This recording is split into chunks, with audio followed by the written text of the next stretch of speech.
नमस्कार दोस्तों, आज हम भाषिक कार्य समझने वाले हैं। बोर्ड एग्जाम में ये जो क्वेश्चन है 6 मार्क के लिए रहेगा, मतलब 6 क्वेश्चन रहेंगे। हमारा बोर्ड छोटा होने के कारण हमें यहाँ सिर्फ 5 ही क्वेश्चन एडजस्ट कर पाए, तो 6 क्वेश्चन रहेंगे, एक क्वेश्चन 1 मार्क के लिए। तो भाषिक कार्य मतलब होता क्या है उसके बारे में आज हम चर्चा करने वाले हैं, और क्वेश्चन किस तरह आने वाले हैं, और आगे भी चलकर हम भाषिक कार्य के ऊपर बहुत सारी वीडियो बनाने वाले हैं। तो चलिए शुरुआत करते हैं। तो भाषिक कार्य 6 मार्क के लिए होता है। भाषिक कार्य का मतलब होता है व्याकरण के रिलेटेड, ग्रामर के रिलेटेड आपको क्वेश्चन पूछे जाएंगे। मतलब कर्ता पहचानो, क्रियापद पहचानो, विशेषण क्या है, पर्यायपद क्या है, विलोम पद, पर्यायपद मतलब सिमिलर वर्ड, विलोम पद मतलब ऑपोजिट वर्ड। तो इस तरह के क्वेश्चन रहने वाले हैं। और एग्जाम में, मतलब बोर्ड एग्जाम में, आप 9th में हो या 10th में हो, आपको इस तरह से ऑप्शन आपको रहेंगे। अब यहाँ देखिए, मार्गे गहन कानने सा एकम व्याघ्रम अपश्यत अत्र कर्तृपदम किम। मतलब इस सेंटेंस में कर्तृपद क्या है। कर्तृपद मतलब सब्जेक्ट, कर्ता। ठीक है, तो आपको इस तरह से क्वेश्चन पूछा जाएगा। तो क्या है कर्ता, हमें पहचानना है। तो उसके लिए पूरा सेंटेंस देख लेते हैं, क्या है कर्ता। तो उसके लिए आपको चैप्टर भी पढ़ने हैं, और कर्ता जो होता है, इसलिए आपको क्या करना है, जो 7 विभक्तियों के नियम आपको पता होने चाहिए कि कर्ता किसे कहते हैं, कर्ता की कौन सी विभक्ति होती है। तो जैसे नियम पता है, उस पर हमने काफ़ी सारे वीडियो बनाए हैं। ओके, तो कर्ता मतलब जो प्रथमा विभक्ति में होता है, जो क्रिया करता है उसे कर्ता कहते हैं। तो सा अपश्यत, उसने देखा। और यह ऑप्शन भी है, तो ऑप्शन में से भी हम पता कर सकते हैं। मगर कर्ता मतलब सब्जेक्ट, मतलब जो क्रिया करता है। तो देखने क्रिया कौन कर रहा है, सा अपश्यत, उसने देखा। सा एकम व्याघ्रम अपश्यत, उसने एक बाघ को देखा। तो यहाँ कर्ता कौन है, सा। तो इसका आंसर है ख, ये सही है। तो आपको ऐसे ही करना है, आपको कर्ता पहचानना है पूरे सेंटेंस में। तो कर्ता मतलब सब्जेक्ट, सब्जेक्ट मतलब जो क्रिया करता है, और कर्ता हमेशा प्रथम विभक्ति में ही रहता है। तो जो भी प्रथम विभक्ति में रहेगा वो हमारा कर्ता होगा। अभी देखिए, मार्गे सप्तमी है, गहन कानने सप्तमी, साते ताहा, साते ताहा। तो सा प्रथम विभक्ति, एक वचन हो सकता है, द्विवचन हो सकता है, बहुवचन हो सकता है। एकम व्याघ्रम द्विवचन है, और ये तो अपश्यत क्रियापद है।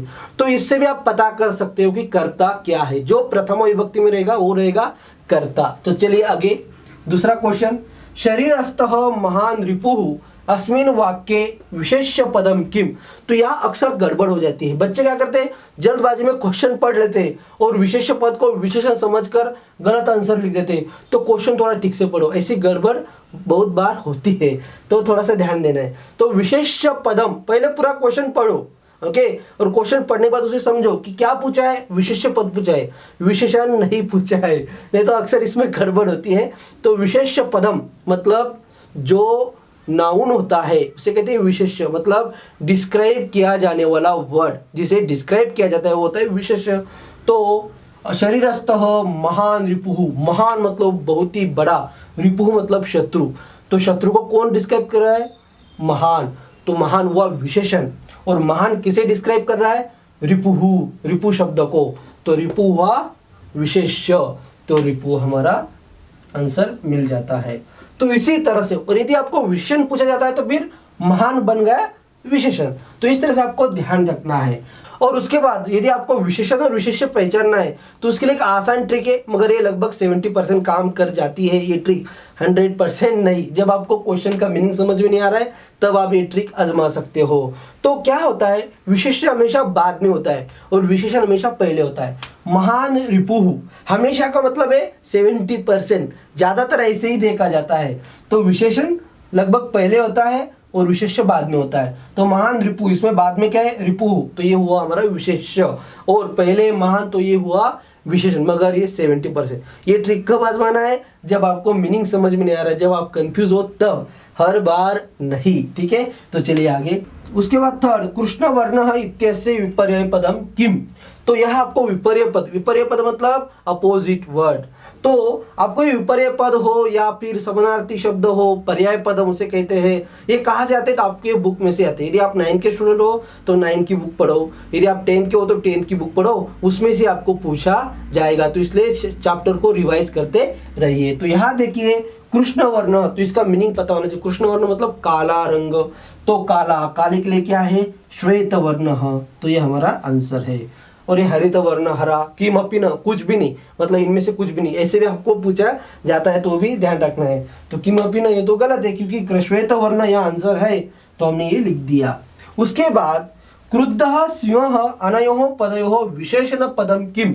कभी कभी आपको इस तरह से भी आता है अनयोः पदयोः, अनयोः पदयोः का मतलब होता है इन दोनों पदों में, क्रुद्धः सिंह इन दो पदों में, इन दो शब्दों में विशेषण पद क्या है। तो ये अनयोः पदयोः का आप मीनिंग लिखे रखो कि इन दो पदों में, इन दो शब्दों में क्रुद्धः सिंह, इनमें विशेषण क्या है।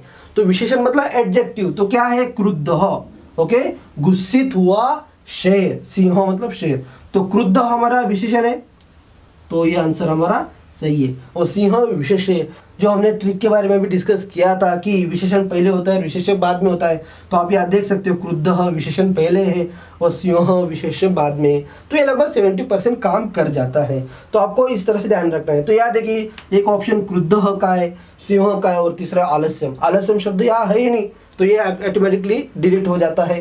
तो आपको यहाँ ध्यान रखना है कि अनयोः का मतलब क्या है, नहीं तो फिर गड़बड़ हो जाती है। कुछ बच्चे आलस्यम लिख देंगे, ऐसा अक्सर होता है कि जो शब्द यहाँ नहीं वो भी लिखा जाता है, तो उसके लिए थोड़ा सा ध्यान दीजिए। सर्व जंतुन दृष्ट्वा पृच्छति अत्र क्रियापदम किम, यहाँ क्रियापद क्या है। तो इस सेंटेंस में क्रियापद कौन सा है, तो पृच्छति।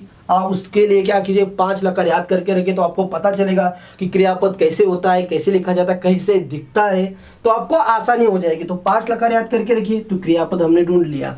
तो ऐसे भी क्वेश्चन आते हैं और भी कुछ अलग अलग टाइप के क्वेश्चन आते हैं, उसके लिए हम एक अलग सा वीडियो बनाएंगे जिसमें हम वापस अलग अलग तरह के क्वेश्चन बताएंगे, किस तरह से आते हैं, उनको किस तरह से आपको ध्यान रखना है, किस तरह से वो काम करते हैं और उसका आंसर कैसे ढूंढना है। अलग अलग तरह की उसकी ट्रिक होती है, वो भी हम समय समय पर बताते जाएंगे। तो आज के लिए इतना ही, धन्यवाद।